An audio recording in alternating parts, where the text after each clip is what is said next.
دیکھو میرے بھائیوں، دارالعلوم دیوبند میں جو جھگڑا ہوا اور دارالعلوم دیوبند 2 بنے تو اس کی بنیاد یہ تھی کہ دارالعلوم دیوبند وقف ہے، یعنی اللہ کی ملکیت ہے، کسی کی ملکیت نہیں ہے، لیکن یہ سوسائٹی وقف ہے یا وہ دوسرا وقف کون سا ہے؟ شخصی وقف ہے۔ سوسائٹی وقف ہے یا شخصی وقف ہے؟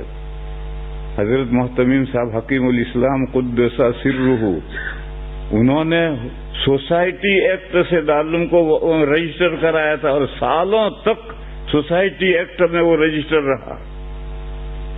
پھر مسئلہ آیا ان کے لڑکے مولانا سالم صاحب کے نائب محتمم بننے کا، تو اب تو سوسائٹی ایکٹ میں تو بیٹے کو حق نہیں ہے، تو انہوں نے وقف بورڈ میں سوسائٹی ایکٹ میں سے ہٹا کر کے وہاں کروایا۔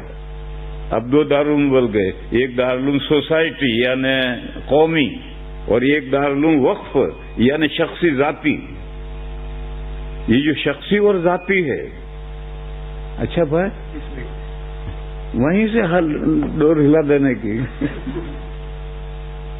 جب بات آئی تو سنو، یہ جو شخصی اور ذاتی وقف ہے اس کا محتمم بانی ہوگا، پھر اس کی اولاد ہوگی، اولاد میں کوئی قابل نہ رہے تو پھر عام پبلک کے ہاتھ میں چلا جائے۔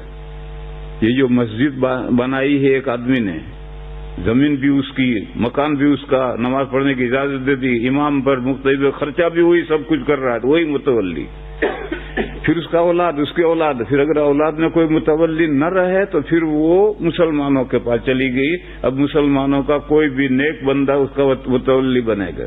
یہ مسئلے ہیں۔